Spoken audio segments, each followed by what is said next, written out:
আপনি অবশ্যই কোনো গাছ দেখে থাকবেন যেখানে অনেক ফল রয়েছে। সেই গাছের ডালগুলি নিজে থেকেই নত হয়ে যায়। কেন? যাতে মানুষ, প্রাণী, এরা সকলে যাতে সেই ফল খুব সহজে গ্রহণ করতে পারেন। এটাই হলো প্রকৃতির শিক্ষা, এটাই হলো প্রকৃতির নিয়ম। মানুষেরও কিছুটা এরকমই হওয়া উচিত। যদি আপনি সাফল্যের চরম সীমায় পৌঁছে যান, অনেক বেশি ধন অর্জন করে ফেলেন, তখন মনে রাখবেন যে আপনি যেন অহংকারী না হয়ে পড়েন। বিনম্র থাকতে হবে। সেই ধনকে ব্যবহার করতে হবে উচিত কাজের জন্য। সেই ধনের দ্বারা সমাজের মঙ্গল করা উচিত। সকল মানুষকে সাহায্য করা উচিত যাদের ধনের অভাব আছে। যদি ধনী হওয়া সত্ত্বেও আপনি ধনের সদ্ব্যবহার এই সমাজের মঙ্গলের জন্য, তার ভালোর জন্য না করেন, যদি আপনি ধন দান না করেন, তাহলে এই ধন অহংকার রূপী বিষে পরিণত হয়ে আপনাকেই নাশ করবে। তাই ফলে ভরা গাছের মতো নত হয়ে থাকুন, বিনম্র হয়ে থাকুন। কখনো কখনো এমন সময় আসবে যখন আমাদের আপনজনের থেকে সাহায্য চাইতে হয়। আমরা সাহায্য চাই আর তারা সাহায্য করেও দেন, আমাদের সংকট থেকে মুক্তও করে দেন। কিন্তু যখন এই সময় বদলে যায়, যখন সুখের সময় আমাদের জীবনে আসে, তখন আমাদের মনে একটা অহংবোধ জেগে ওঠে। মনে হয় উপকার আবার কি? সেই ব্যক্তি সাহায্য করেছিলেন তাতে কি? উনি তো নিজের কর্তব্য পালন করছিলেন। সেই ব্যক্তি আমাদের ধন দিয়েছিলেন যখন প্রয়োজন ছিল, তো আমরা সেই ধন তো ফিরিয়ে দিয়েছি, উপকার কিসের? এই ভাবনা অনুচিত। যদি কোনো ব্যক্তি আপনাকে সাহায্য করে থাকে যখন কেউ করেনি, যখন আপনার সবথেকে বেশি প্রয়োজন ছিল, সেই সাহায্য অমূল্য, আর সেটা উপকারী বটে। যদি কেউ উপকার করেন, তাহলে বিনম্র চিত্তে ভালোবেসে আজীবন তার উপকারের প্রতি কৃতজ্ঞ থাকুন। কারণ সত্যি কথা বলতে এই সংসারে উপকার করার মতো ব্যক্তি খুব কম রয়েছেন, আর উপকারের কথা মনে রাখেন এমন কৃতজ্ঞ ব্যক্তি আরও কম। সেই জন্য জীবনে কৃতজ্ঞ থাকুন আর আমার সাথে ভালোবেসে বলুন, রাধা রাধা। এবার ধরুন আমাকে দ্বারকা থেকে হস্তিনাপুর যেতে হবে, আর পথে আমি প্রত্যেকটা এমন স্থানে দাঁড়াচ্ছি যেখানে আমার মন আপ্লুত করার মতো কোনো দৃশ্য দেখতে পাচ্ছি, বা কোনো ব্যক্তিকে দেখতে পাচ্ছি, বা কোনো প্রসঙ্গ দেখতে পাচ্ছি, বা কোনো নাটক দেখতে পাচ্ছি। তাহলে কি আমি কখনো হস্তিনাপুরে উচিত সময়ে পৌঁছতে পারবো? কখনোই নয়। মানুষকেও ঠিক এই কথাটাই মাথায় রাখতে হবে। মানুষ মনের মধ্যে একটা লক্ষ্য স্থির করেন, সেই পথে অগ্রসর হয়ে পড়েন। এবার সেই পথে এগোতে এগোতে অনেক মানুষজন, অনেক ঘটনা, অনেক সমস্যা চলে আসে, যার ফলে তার মন বিচলিত হয়ে পড়ে। যদি মন বিচলিত হয়ে যায়, তাহলে লক্ষ্যের প্রতি কিভাবে একাগ্রচিত্ত হবেন?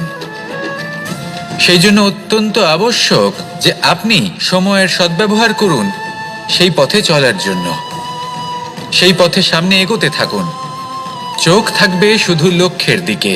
যখনই আপনি বুঝবেন যে আপনি লক্ষ্যভ্রষ্ট হচ্ছেন, আবার সেই পথে নিজেকে টেনে আনুন। ঠিক এইভাবেই এগোতে থাকুন, সাফল্যের শিখরে গিয়ে পৌঁছন, আর সেখানে গিয়ে আনন্দের সাথে উচ্চ স্বরে বলুন, রাধা রাধা। এগুলো হলো নিম পাতা। যদি এগুলো চেখে দেখেন, তাহলে মুখ বিকৃত হবে। এগুলো কি তেঁতো খেতে, হে নারায়ণ! এর থেকে বেশি তিক্ত সংসারে আর কিছুই হতে পারে না। হয়তো আপনি এগুলো ফেলেও দেবেন, কিন্তু যদি এই স্বাদের ঊর্ধ্বে উঠে এই নিমের বিষয়ে আপনারা জানতে চেষ্টা করেন, তাহলে আপনি জানতে পারবেন যে এই নিম কতটা বেশি গুরুত্বপূর্ণ, কত গুরুত্বপূর্ণ ওষুধ, আর আমাদের শরীরের জন্য কতটা বেশি লাভজনক। এই নিম, এর মধ্যে অনেক রোগের উপশম নিহিত রয়েছে। এবার জীবনে আমরা বিভিন্ন মানুষের সাথে পরিচিত হই, নেত্র দ্বারা তাদের দেখি, কিন্তু তাদের আমরা খুব একটা পছন্দ করি না। সেক্ষেত্রে আমাদের কি করা উচিত? অন্তর মন দিয়ে তাদের দেখা উচিত। ওনাদের রূপ রং নয়, ওনাদের ব্যবহার, ওনাদের গুণাবলী দেখা উচিত। কারণ হতে পারে ঠিক যেমন নিম পাতা বাস্তবে খুব তেঁতো, কিন্তু আমাদের শরীরের পক্ষে লাভজনক, সেইভাবেই এইসব মানুষ যাদের দেখলে আমাদের ভালো লাগে না, যাদের রূপ রং আমাদের পছন্দ হয় না, হয়তো সেই মানুষগুলোই আমাদের জীবনকে পূর্ণরূপে পাল্টে দিতে পারেন। হতে পারে তাদের মধ্যে এমন ক্ষমতা রয়েছে, আমাদের সুখ, শান্তি, প্রেরণা প্রদান করতে পারেন, আমাদের দুঃখ হরণ করতে পারেন, আমাদের পথ দেখাতে পারেন। সেই জন্য যখনই কোনো ব্যক্তিকে দেখবেন, চর্মচক্ষু নয় অন্তর্মন দিয়ে দেখবেন, রূপ রং নয় গুণাবলী দেখবেন, মানুষকে আরো ভালোভাবে বুঝতে পারবেন। আর এই মন প্রসন্ন হয়ে বলবে, রাধা। আমি দ্বারকাধীশ এবং আমার সভাতে বিভিন্ন সময় বিভিন্ন ধরনের মানুষ আসেন, নিজেদের দাবি নিয়ে, নিজেদের ইচ্ছে নিয়ে। কখনো কেউ ভোজন চান, আবার কখনো কেউ ওষুধ, কখনো কেউ বস্তু চান, কেউ আবার চান বস্ত্র। কারোর জ্ঞান চাই, কারোর ধন চাই, আবার কারোর বাসস্থান। অনেক সময় আমি এই অনুরোধ, এই ইচ্ছে পূর্ণ করি না। এবার আপনি এটা ভাবতেই পারেন যে কৃষ্ণ তো তাহলে লোভী, ওর কাছে তো সবকিছুই রয়েছে, তারপরেও সে নিজের প্রজার ইচ্ছে পূর্ণ করে না, তাদের সমস্যাগুলি বুঝতে পারে না, তাদের সুখ স্বাচ্ছন্দ্য প্রদান করে না। আসল সত্য হলো এটাই যে কোনো সবল ব্যক্তি, যে কোনো গৃহস্থ ব্যক্তি যে কাজ করতে সক্ষম, তার পরিশ্রম দ্বারাই নিজের প্রয়োজনগুলি এবং ইচ্ছেগুলি পূরণ করা উচিত। এটা অত্যন্ত প্রয়োজনীয়। আর এগুলো তিনি করতে পারেন শিল্প, ব্যবসা, আচরণ অথবা জ্ঞানের ভিত্তিতে। এই পথে চলতে হবে, পরিশ্রম করতে হবে, তবেই সে কিছু অর্জন করতে পারবে। এবার এমন কোনো ব্যক্তি যার এই সব কিছুতে কোনো রুচি নেই, যে কিছুই করতে চায় না, সে কিছুই অর্জন করতে পারবে না। এবার এরকম কোনো ব্যক্তিকে যদি আমি কোনো বস্তু প্রদান করি, তাহলে কি হবে? সে পরাধীন হয়ে যাবে, আর সেটা উচিত হবে না। তাহলে কি করা উচিত? তাকে পথ দেখানো, তাকে বোঝাতে হবে যে কোন পথে চলে তুমি নিজের লক্ষ্য প্রাপ্ত করতে পারবে। শিল্প, জ্ঞান, আচরণ এবং ব্যবসা, এই পথে কিভাবে চলে সেটা শেখাতে হবে। আর আমি সেটাই করি। তার ফলে কি হয়? ব্যক্তি স্বাধীন হয়ে যায়। সংসারে সে যা চাইবে তাই প্রাপ্ত করতে পারবে, কখনো কারোর থেকে কিছু চাইবার প্রয়োজন পড়বেই না। এই কথাটা সবসময় মনে রাখবেন।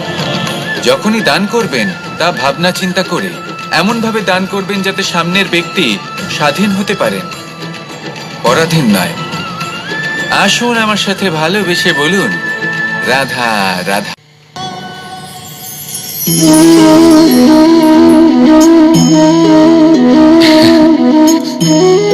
ঘুমের মধ্যে আমরা বিভিন্ন ধরনের স্বপ্ন দেখি, কিছু সুখের, কিছু দুঃখের, কিছু অত্যন্ত ভয়ানক। কিন্তু সত্যি কথা বলতে এর উপর আমাদের কোনো নিয়ন্ত্রণ নেই। কিন্তু আমি এমনও কিছু ব্যক্তিকে দেখেছি যারা খোলা চোখে স্বপ্ন দেখেন এবং তা যাপন করেন। নিজেদের একটা আলাদা স্বপ্নের নগরী আছে ওনাদের, সেখানেই জীবন যাপন করেন। আসল বাস্তবটা কি তাতে ওনাদের কিছুই যায় আসে না। এমন কিছু মানুষ আছেন যাদের কাছে বিন্দুমাত্র জ্ঞান নেই, সে না হয় ঠিক আছে, কিন্তু জ্ঞান এমন ভাবে প্রদান করবেন যে মনে হবে সংসারের সমস্ত জ্ঞান তাদের কাছেই রয়েছে। এমন কিছু মানুষ আছেন যারা ভালোবাসতে জানেন না, আর তাও আমি মেনে নিলাম। কিন্তু কথা এমন ভাবে বলবেন তাতে মনে হবে যেন প্রেমের বিষয়ে সবকিছু শুধুমাত্র ইনিই জানেন। এবার আমি এমন কথা অবশ্যই বলছি না যে আপনি এরকম করেন, কিন্তু যদি কোনো ব্যক্তি এরকম করেন তাহলে তার এটা মাথায় রাখা উচিত যে সেই ব্যক্তি অন্য কারোর সাথে নয়, নিজের সাথে অনুচিত করছেন। কারণ এমন কাজ করে উনি নিজের দোষ, নিজের অপগুণ সংসারের কাছে নয়, নিজের কাছে লুকোচ্ছেন। আপনি যদি নিজেকে বুঝতে না পারেন, সম্পূর্ণরূপে নিজেকে আকলন না করেন, নিজের অপগুণ, নিজের দোষ পূর্ণরূপে না বুঝতে পারেন, তাহলে এটা কি করে বুঝবেন যে নিজেকে কিভাবে শুধরে নিতে হবে? আপনাকে নিজের সত্য স্বীকার করতেই হবে, তারপরেই আপনি নিজেকে পরিবর্তন করতে পারবেন। তাহলে স্বপ্নে নয় বাস্তবে বাঁচুন। বিগত দিনের কিছু কথা মনে পড়ে গেল। এক অদ্ভুত ঘটনা যা অমূল্য শিক্ষা দিয়ে যেতে পারে। বিষয় হলো যক্ষের সাথে যুধিষ্ঠিরের কথোপকথন। একবার যক্ষ যুধিষ্ঠিরকে জিজ্ঞেস করলেন, ওনাকে বললেন যে আমার কিছু প্রশ্নের উত্তর যদি আপনি দিতে পারেন তাহলে আমি আপনার বাকি ভ্রাতাগণকে আবার জীবিত করে তুলব। সেগুলোর মধ্যে খুব গুরুত্বপূর্ণ আর কঠিন একটা প্রশ্ন ছিল, এই সংসারে সব থেকে শ্রেষ্ঠ আশ্চর্য কোনটি? এই প্রশ্ন আমি আপনাকে জিজ্ঞেস করছি। এবার কেউ বলবেন স্বর্ণ দ্বারা নির্মিত লঙ্কা, এটি হলো সংসারের সব থেকে বড় আশ্চর্য। কেউ বলবেন বরফে ঢাকা সেই পর্বত যা আকাশ স্পর্শ করে। কেউ বলবেন সেই সমুদ্র যার গভীরতা মাপা অসম্ভব ব্যাপার। কেউ বলবেন সেই বায়ু যা আমরা দেখতে পাই না কিন্তু তা আমাদের জীবন দান করে। সংসারের সব থেকে বড় আশ্চর্য কি, সেই প্রশ্নের উত্তর যুধিষ্ঠির দিয়েছিলেন, আর তা ছিল শ্রেষ্ঠ উত্তর এবং উচিত। উনি বলেছিলেন যে সংসারে প্রতিদিন কোনো ব্যক্তি জন্ম লাভ করেন আর কোনো ব্যক্তি মৃত্যুও লাভ করেন। এবার এই কথাটা সবাই জানেন, সবাই বোঝেন যে যখন জন্মেছি তখন কোনো একদিন আমিও অবশ্যই মৃত্যু লাভ করব। এবার যখন এই কথা প্রত্যেকটা মানুষ জানেন, তখন কেন প্রত্যেক মানুষ এই চিন্তায় থাকেন, এই নিয়ে কষ্ট পান, এই নিয়ে ব্যাকুল হয়ে থাকেন যে উনি একদিন মৃত্যু লাভ করবেন, তার থেকে দূরে পালাতে চেষ্টা করেন। বলেন যে আমি মৃত্যু লাভ করতে চাই না। কেন? যেখানে কোনো না কোনো দিন এটা অবশ্যই হবে। এ হলো ব্রহ্ম সত্য। এই যে ব্যাকুলতা, এই ভয়, এই যন্ত্রণা, এই চিন্তা তার মনকে বাঁচতেই দেয় না, এই জীবন অনুভবই করতে দেয় না। সেই জন্য এই চিন্তা, ব্যাকুলতা, ভয় এসবের কি লাভ? কোনো লাভ নেই। সেই জন্য যতক্ষণ জীবনযাপন করছেন প্রত্যেক মুহূর্ত যেন শ্রেষ্ঠ হয়, আনন্দময় হয়, প্রেমের দ্বারা পরিপূর্ণ হয়, সেই চেষ্টা করুন। চেষ্টা করুন যাতে আপনি যে কাজ করছেন তার দ্বারা যেন অন্যের মঙ্গল হয়। এই প্রচেষ্টাই আপনার জীবনকে প্রসন্নতা আর প্রেম দ্বারা ভরিয়ে তুলবে। এই মন সুপ্রসন্ন হয়ে বলবে রাধা রাধা। এবার যদি আপনাকে জিজ্ঞেস করা হয় যে সব থেকে বেশি শক্তির অনুভব কোথা থেকে করা সম্ভব, তখন কেউ কেউ বলবেন পুষ্টিকর আহার গ্রহণ করলে, ব্যায়াম করলে, কেউ বলবেন ধন লাভ করলে, বন্ধুদের থেকে, পরিবারের থেকে, আদি ইত্যাদি। এইভাবে আপনি শক্তির অনুভব অবশ্যই করতে পারেন, কিন্তু সব থেকে বেশি শক্তির অনুভব যদি আপনি করতে চান তাহলে তা পাবেন শুধু একতার দ্বারা, সংগঠনের দ্বারা। যদি আপনাকে উদাহরণ দিই, নিজের এই হাতটাকে দেখুন, 5টা আঙুল রয়েছে। কোনো একটা বস্তুকে নিজের একটা আঙুল দ্বারা তুলে ধরার চেষ্টা করে দেখুন, বড়ই কষ্ট হবে। তখন আপনি বুঝতে পারবেন যখন এই 5টি আঙুল একত্রিত হয় তখন কোনো কাজ কতটা সহজ হতে পারে। এটাই হলো শক্তি, একতার। সব থেকে ভালো উদাহরণ যদি আপনাকে দিই তাহলে বাঁশি। এই বাঁশি থেকে অত্যন্ত মধুর সুর নির্গত হয় যা সবার মন প্রসন্ন করে দেয়। এই কথা সত্যি, কিন্তু এই বাঁশি আমি একটা বা দুটো আঙুল দিয়ে বাজাতে পারবো না। আমাকে প্রত্যেকটা আঙুল ব্যবহার করতেই হবে, তবেই এর থেকে মধুর সুর নির্গত হবে যা সকলকে প্রসন্ন করবে, ঠিক কিনা? ঠিক এইভাবেই যদি আপনি চান যে আপনার জীবনরূপী বাঁশি থেকেও মধুর সুর নির্গত হোক বা সবার মনকে প্রসন্ন করে তুলুক, তাহলে আপনাকেও জীবনে একতা নিয়ে আসতেই হবে। আপনি একাও কর্ম করতে পারেন, পথ চলতেও পারেন, সামনেও এগোতে পারেন, সাফল্যও লাভ করতে পারেন। কিন্তু যখন সকলে একসাথে এগোবেন, সেই পথে চলবেন, সেই কর্মই করবেন, তখন লক্ষ্যে অবশ্যই পৌঁছবেন, সাফল্য অবশ্যই লাভ করবেন। কিন্তু সেই সাফল্য এবং তার আনন্দর সংমিশ্রণটাই একটু অন্যরকম হবে। তাই জীবনে ঐক্যবদ্ধ হন, একসাথে মিলে এগোতে থাকুন, আর আমার সাথে ভালোবেসে বলুন রাধা রাধা। 2 ধরনের আবেগ রয়েছে যার কোনো মূল্য নেই। আমার কথার অর্থ এটা নয় যে এদের কোনো গুরুত্ব নেই, গুরুত্ব যথেষ্টই রয়েছে, শুধু এদের জন্য আপনাকে কোনো মূল্য দিতে হয় না। প্রথম আবেগ হলো আনন্দ, প্রসন্নতা। এটা আপনি যে কোনো জায়গায় খুঁজে পেতে পারেন যদি আপনি খুঁজে পেতে চান। আপনি কোনো পুষ্পের সৌন্দর্য দেখে প্রসন্ন হতে পারেন। বায়ুর কারণে যখন একটি বৃক্ষ শিহরিত হয় সেটা দেখে আপনি প্রসন্ন হতে পারেন। একটা ছোট্ট শিশুর কলরব শুনেও আপনি প্রসন্ন হতে পারেন। একটা ক্রন্দনরত বালককে হাসিয়ে আপনি প্রসন্ন হতে পারেন। সবকিছু আপনার উপর নির্ভরশীল। সেখানে আরেকটি আবেগ হলো দুশ্চিন্তা। মানুষ বড়ই দুশ্চিন্তা করতে থাকে। আজ আমি এই কাজ করেছি, সেই বিষয়ে চিন্তা। আজ আমি এই কাজ করতে পারিনি, সেই বিষয়ে চিন্তা। কাল আমাকে এই কাজ করতে হবে, সেই নিয়ে চিন্তা। আমি কি সেই কাজটা করতে পারবো, সেই বিষয়েও দুশ্চিন্তা। চিন্তা সর্বত্র রয়েছে, যার জন্য মূল্য দিতে হয় না। যত চান আপনি একত্রিত করতে পারেন। একটা গুরুত্বপূর্ণ কথা মনে রাখবেন, প্রসন্নতা জীবনের একটা নতুন সূত্রপাত। সেখানে দুশ্চিন্তা হলো জীবনের চিতার সমান। এবার এই দুটি আবেগ হলো মূল্যহীন, দুটোই আপনার সামনে আছে। কোনটা চয়ন করবেন আপনি, দুশ্চিন্তা নাকি প্রসন্নতা? সিদ্ধান্ত। আপনি অবশ্যই কোনো গাছ দেখে থাকবেন যেখানে অনেক ফল রয়েছে। সেই গাছের ডালগুলি নিজে থেকেই নত হয়ে যায়। কেন?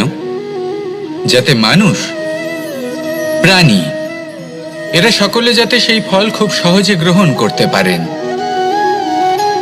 এটাই হলো প্রকৃতির শিক্ষা, এটাই হলো প্রকৃতির নিয়ম। মানুষেরও কিছুটা এরকমই হওয়া উচিত। যদি আপনি সাফল্যের চরম সীমায় পৌঁছে যান, অনেক বেশি ধন অর্জন করে ফেলেন, তখন মনে রাখবেন যে আপনি যেন অহংকারী না হয়ে পড়েন। বিনম্র থাকতে হবে। সেই ধনকে ব্যবহার করতে হবে উচিত কাজের জন্য। সেই ধনের দ্বারা সমাজের মঙ্গল করা উচিত। সকল মানুষকে সাহায্য করা উচিত যাদের ধনের অভাব আছে। যদি ধনী হওয়া সত্ত্বেও আপনি ধনের সদ্ব্যবহার এই সমাজের মঙ্গলের জন্য, তার ভালোর জন্য না করেন, যদি আপনি ধন দান না করেন, তাহলে এই ধন অহংকার রূপী বিষে পরিণত হয়ে আপনাকেই নাশ করবে। তাই ফলে ভরা গাছের মতো নত হয়ে থাকুন, বিনম্র হয়ে থাকুন। কখনো কখনো এমন সময় আসবে যখন আমাদের আপনজনের থেকে সাহায্য চাইতে হয়। আমরা সাহায্য চাই আর তারা সাহায্য করেও দেন, আমাদের সংকট থেকে মুক্তও করে দেন। কিন্তু যখন এই সময় বদলে যায়, যখন সুখের সময় আমাদের জীবনে আসে, তখন আমাদের মনে একটা অহংবোধ জেগে ওঠে। মনে হয় উপকার আবার কি, সেই ব্যক্তি সাহায্য করেছিলেন তাতে কি, উনি তো নিজের কর্তব্য পালন করছিলেন। সেই ব্যক্তি আমাদের ধন দিয়েছিলেন যখন প্রয়োজন ছিল, তো আমরা সেই ধন তো ফিরিয়ে দিয়েছি, উপকার কিসের? এই ভাবনা অনুচিত। যদি কোনো ব্যক্তি আপনাকে সাহায্য করে থাকে যখন কেউ করেনি, যখন আপনার সব থেকে বেশি প্রয়োজন ছিল, সেই সাহায্য অমূল্য, আর সেটা উপকারী বটে। যদি কেউ উপকার করেন, তাহলে বিনম্র চিত্তে ভালোবেসে আজীবন তার উপকারের প্রতি কৃতজ্ঞ থাকুন। কারণ সত্যি কথা বলতে এই সংসারে উপকার করার মতো ব্যক্তি খুব কম রয়েছেন, আর উপকারের কথা মনে রাখেন এমন কৃতজ্ঞ ব্যক্তি আরো কম। সেই জন্য জীবনে কৃতজ্ঞ থাকুন আর আমার সাথে ভালোবেসে বলুন, রাধা রাধা। এবার ধরুন আমাকে দ্বারকা থেকে হস্তিনাপুর যেতে হবে, আর পথে আমি প্রত্যেকটা এমন স্থানে দাঁড়াচ্ছি যেখানে আমার মন আপ্লুত করার মতো কোনো দৃশ্য দেখতে পাচ্ছি, বা কোনো ব্যক্তিকে দেখতে পাচ্ছি, বা কোনো প্রসঙ্গ দেখতে পাচ্ছি, বা কোনো নাটক দেখতে পাচ্ছি। তাহলে কি আমি কখনো হস্তিনাপুরে উচিত সময়ে পৌঁছতে পারবো? কখনোই নয়। মানুষকেও ঠিক এই কথাটাই মাথায় রাখতে হবে। মানুষ মনের মধ্যে একটা লক্ষ্য স্থির করেন, সেই পথে অগ্রসর হয়ে পড়েন। এবার সেই পথে এগোতে এগোতে অনেক মানুষজন, অনেক ঘটনা, অনেক সমস্যা চলে আসে, যার ফলে তার মন বিচলিত হয়ে পড়ে। যদি মন বিচলিত হয়ে যায়, তাহলে লক্ষ্যের প্রতি কিভাবে একাগ্রচিত্ত হবেন? সেই জন্য অত্যন্ত আবশ্যক যে আপনি সময়ের সদ্ব্যবহার করুন সেই পথে চলার জন্য। সেই পথে সামনে এগোতে থাকুন, চোখ থাকবে শুধু লক্ষ্যের দিকে। যখনই আপনি বুঝবেন যে আপনি লক্ষ্যভ্রষ্ট হচ্ছেন, আবার সেই পথে নিজেকে টেনে আনুন। ঠিক এইভাবেই এগোতে থাকুন, সাফল্যের শিখরে গিয়ে পৌঁছন, আর সেখানে গিয়ে আনন্দের সাথে উচ্চ স্বরে বলুন, রাধা রাধা। এগুলো হলো নিম পাতা। যদি এগুলো চেখে দেখেন তাহলে মুখ বিকৃত হবে। এগুলো কি তেতো খেতে, হে নারায়ণ! এর থেকে বেশি তিক্ত সংসারে আর কিছুই হতে পারে না। হয়তো আপনি এগুলো ফেলেও দেবেন, কিন্তু যদি এই স্বাদের ঊর্ধ্বে উঠে এই নিমের বিষয়ে আপনারা জানতে চেষ্টা করেন, তাহলে আপনি জানতে পারবেন যে এই নিম কতটা বেশি গুরুত্বপূর্ণ, কত গুরুত্বপূর্ণ ওষুধ, আর আমাদের শরীরের জন্য কতটা বেশি লাভজনক। এই নিম এর মধ্যে অনেক রোগের উপশম নিহিত রয়েছে। এবার জীবনে আমরা বিভিন্ন মানুষের সাথে পরিচিত হই, নেত্র দ্বারা তাদের দেখি, কিন্তু তাদের আমরা খুব একটা পছন্দ করি না। সেক্ষেত্রে আমাদের কি করা উচিত? অন্তর মন দিয়ে তাদের দেখা উচিত। ওনাদের রূপ রং নয়, ওনাদের ব্যবহার, ওনাদের গুণাবলী দেখা উচিত। কারণ হতে পারে ঠিক যেমন নিম পাতা বাস্তবে খুব তেতো কিন্তু আমাদের শরীরের পক্ষে লাভজনক, সেইভাবেই এইসব মানুষ যাদের দেখলে আমাদের ভালো লাগে না, যাদের রূপ রং আমাদের পছন্দ হয় না, হয়তো সেই মানুষগুলোই আমাদের জীবনকে পূর্ণরূপে পাল্টে দিতে পারেন। হতে পারে তাদের মধ্যে এমন ক্ষমতা রয়েছে, আমাদের সুখ, শান্তি, প্রেরণা প্রদান করতে পারেন, আমাদের দুঃখ হরণ করতে পারেন, আমাদের পথ দেখাতে পারেন। সেই জন্য যখনই কোনো ব্যক্তিকে দেখবেন, চর্মচক্ষু নয় অন্তর্মন দিয়ে দেখবেন, রূপ রং নয় গুণাবলী দেখবেন। মানুষকে আরো ভালোভাবে বুঝতে পারবেন, আর এই মন প্রসন্ন হয়ে বলবে রাধা। আমি দ্বারকাধীশ এবং আমার সভাতে বিভিন্ন সময় বিভিন্ন ধরনের মানুষ আসেন, নিজেদের দাবি নিয়ে, নিজেদের ইচ্ছে নিয়ে। কখনো কেউ ভোজন চান, আবার কখনো কেউ ওষুধ, কখনো কেউ বস্তু চান, কেউ আবার চান বস্ত্র। কারোর জ্ঞান চাই, কারোর ধন চাই, আবার কারোর বাসস্থান। অনেক সময় আমি এই অনুরোধ, এই ইচ্ছে পূর্ণ করি না। এবার আপনি এটা ভাবতেই পারেন যে কৃষ্ণ তো তাহলে লোভী, ওর কাছে তো সবকিছুই রয়েছে, তারপরেও সে নিজের প্রজার ইচ্ছে পূর্ণ করে না, তাদের সমস্যাগুলি বুঝতে পারে না, তাদের সুখ স্বাচ্ছন্দ্য প্রদান করে না। আসল সত্য হলো এটাই যে কোনো সবল ব্যক্তি, যে কোনো গৃহস্থ ব্যক্তি যে কাজ করতে সক্ষম, তার পরিশ্রম দ্বারাই নিজের প্রয়োজনগুলি এবং ইচ্ছেগুলি পূরণ করা উচিত। এটা অত্যন্ত প্রয়োজনীয়। আর এগুলো তিনি করতে পারেন শিল্প, ব্যবসা, আচরণ অথবা জ্ঞানের ভিত্তিতে। এই পথে চলতে হবে, পরিশ্রম করতে হবে, তবেই সে কিছু অর্জন করতে পারবে।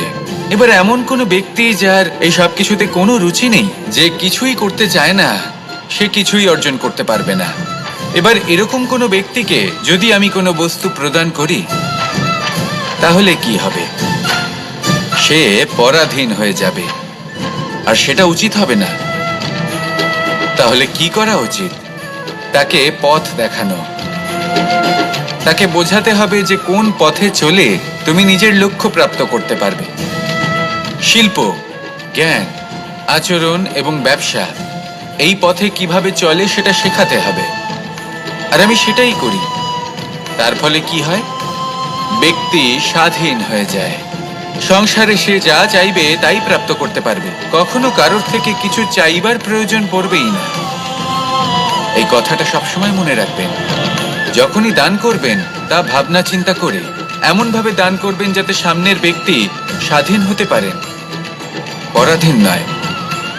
আসুন আমার সাথে ভালোবেসে বলুন রাধা রাধা।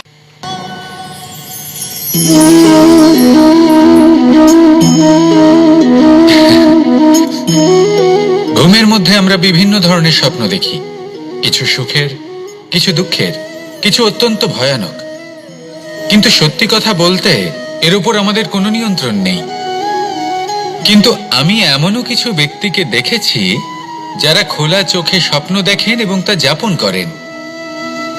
নিজেদের একটা আলাদা স্বপ্ন নগরী আছে ওনাদের, সেখানেই জীবন যাপন করেন। আসল বাস্তবটা কি তাতে ওনাদের কিছুই যায় আসে না। এমন কিছু মানুষ আছেন যাদের কাছে বিন্দুমাত্র জ্ঞান নেই, সে না হয় ঠিক আছে, কিন্তু জ্ঞান এমন ভাবে প্রদান করবেন যে মনে হবে সংসারের সমস্ত জ্ঞান তাদের কাছেই রয়েছে। এমন কিছু মানুষ আছেন যারা ভালোবাসতে জানেন না, আর তাও আমি মেনে নিলাম।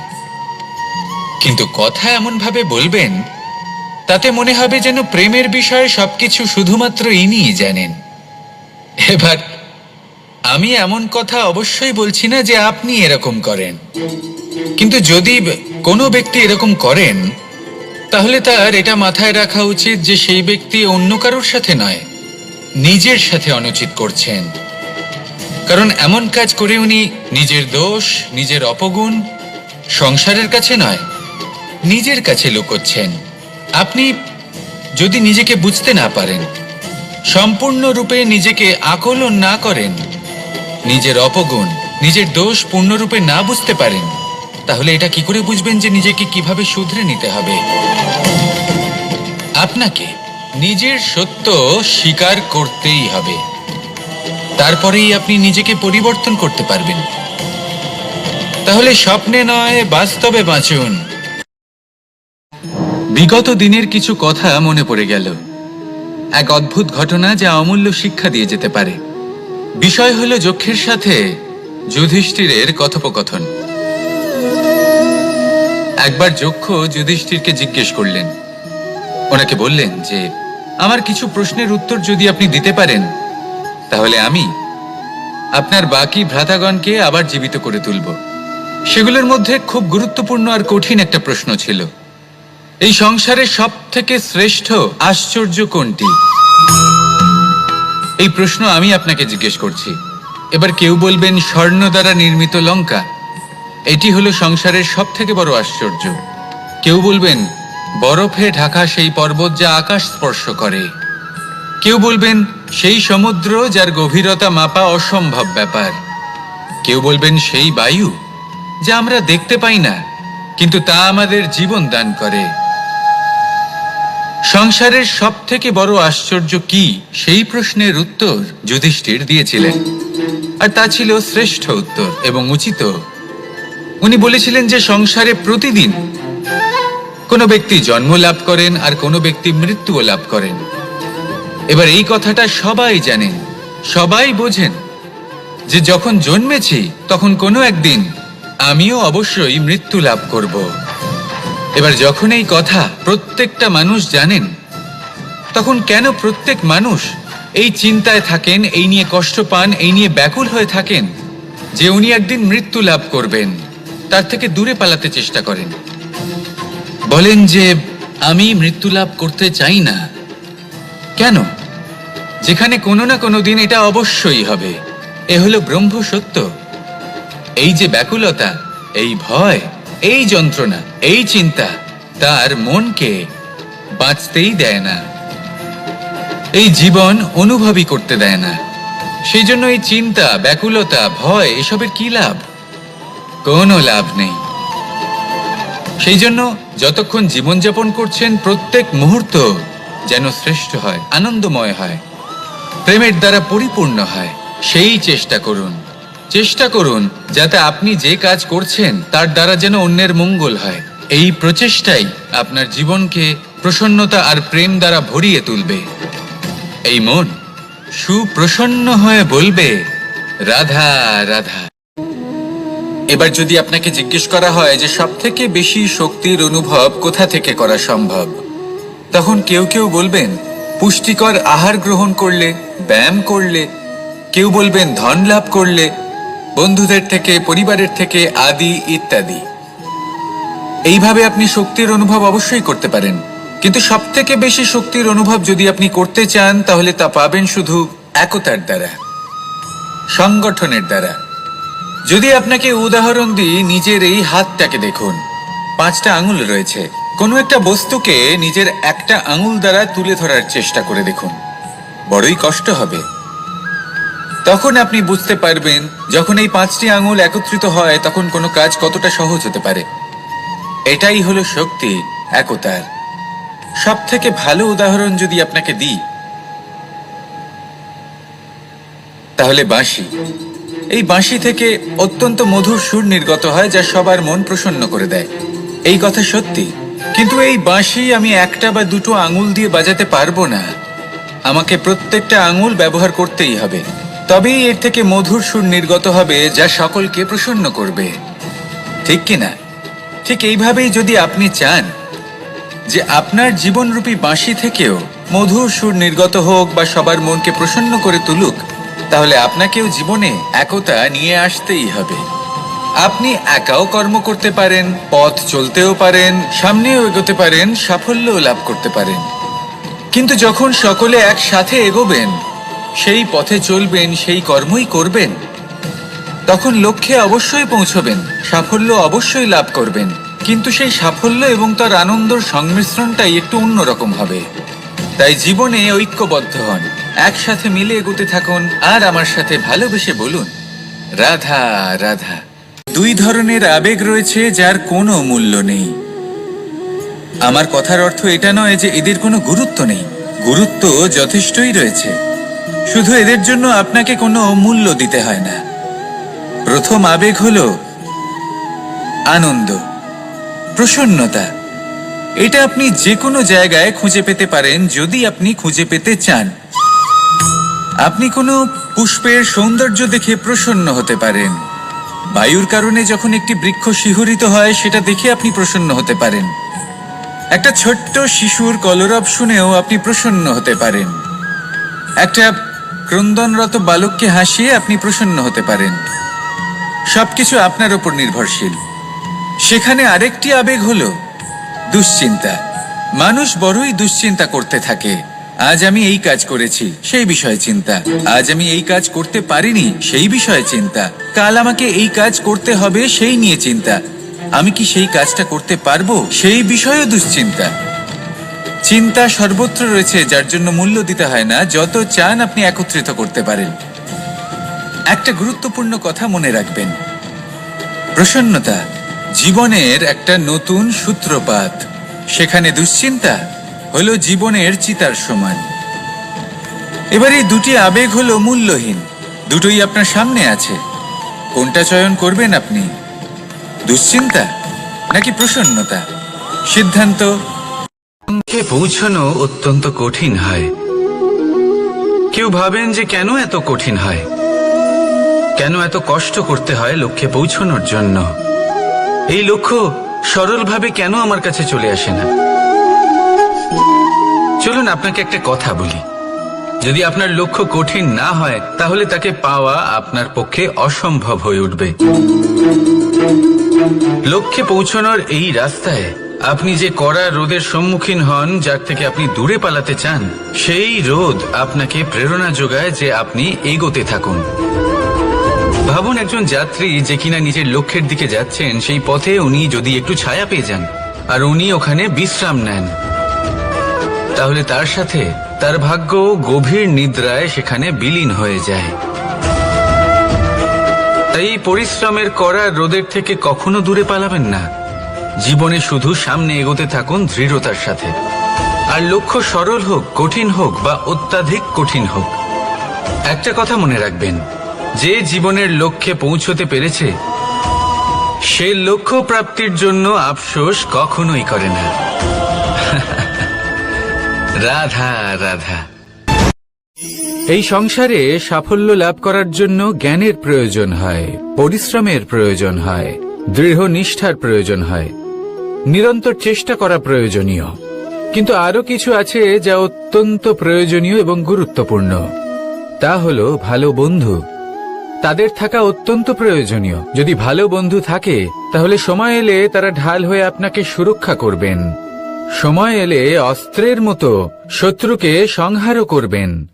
যদি তিনি জ্ঞানী হন, তাদের মধ্যে সদ্গুণ থাকে, তাহলে এই সব গুণ আপনার মধ্যেও প্রবেশ করবে। তাহলে সাফল্যের জন্য ভালো বন্ধু পাওয়া অত্যন্ত প্রয়োজনীয়।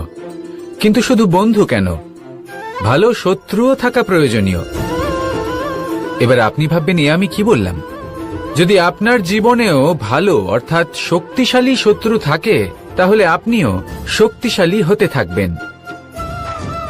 এই শত্রু আপনাকে প্রেরিত করবে আরো বেশি শক্তিশালী হয়ে ওঠার।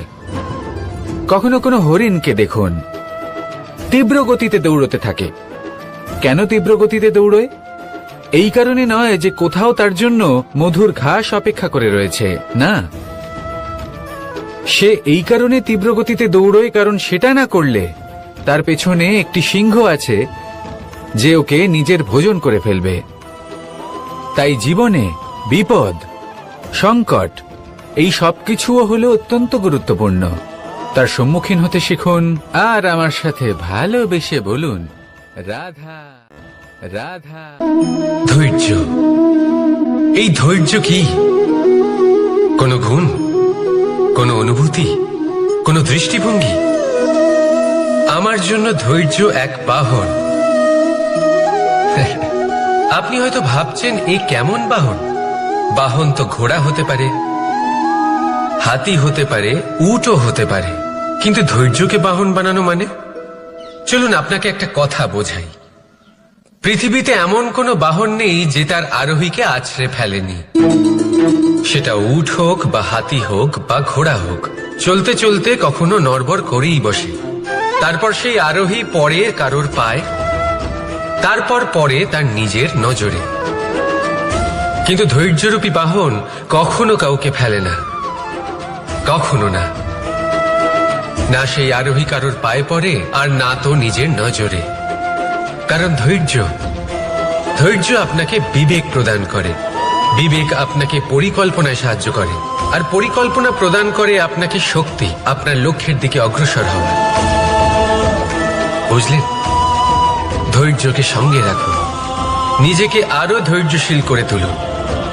এই ধৈর্যের সাহায্যে আরোহণ করে দেখুন কিভাবে এই বাহন আপনাকে আপনার গন্তব্যে পৌঁছে দেবে। রাধা রাধা।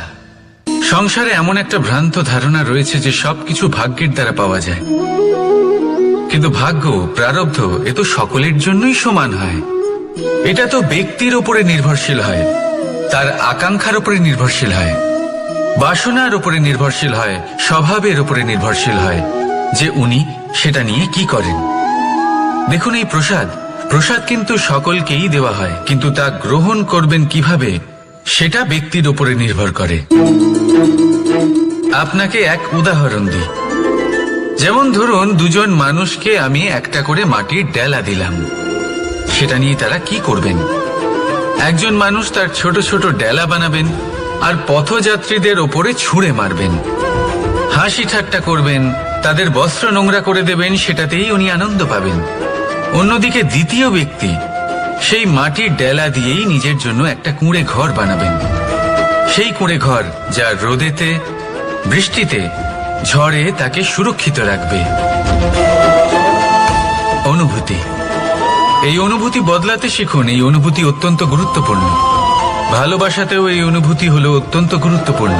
ভালোবাসা সে বন্ধুর সাথে হোক, মা বাবার সাথে হোক, ভাই বোনের সাথে হোক, স্ত্রীর সাথে হোক, যে কারোর সাথে হোক। মনে রাখবেন, এই হলো সেই অনুভূতি যা আপনার ভাগ্য নির্ধারণ করে থাকে। তাহলে আসুন আমার সাথে প্রেমের অনুভূতি নিয়ে বলুন, রাধা রাধা। লক্ষ্য, পথ আর সাফল্য, এই তিনটেই একে অপরের সাথে জড়িত, কিন্তু অনেকবার মানুষ এদের ঠিকভাবে বুঝতে পারেন না।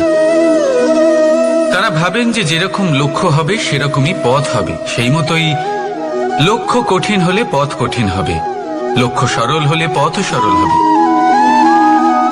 যদি আপনাকে আসল সত্যের সাথে অবগত করাই, তাহলে দেখবেন সবকিছুই এর উল্টো। লক্ষ্য নিজের পথ বানায় না,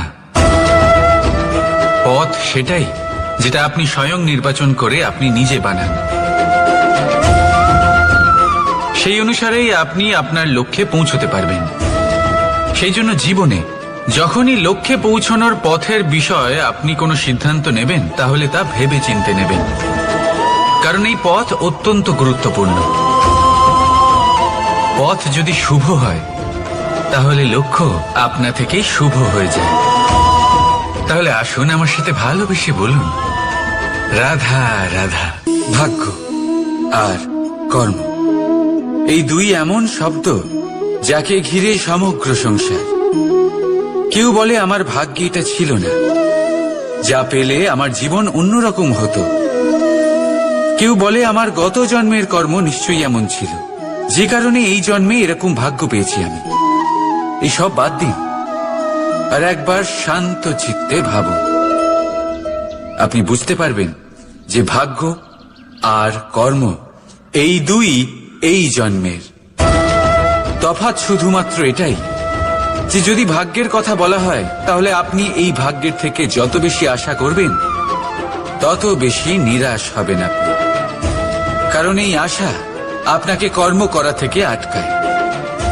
যদি কথা বলা হয় কর্মের, তাহলে নিজের কর্মের প্রতি যত বিশ্বাস রাখবেন তত বেশি সফলতা আপনার কাছে আসবে। তাই একটা কথা মনে রাখবেন, ভাগ্য আপনার কর্ম নির্ধারণ করে না, কিন্তু আপনার কর্ম আপনার ভাগ্যকে অবশ্যই নির্ধারণ করে। রাধা রাধা।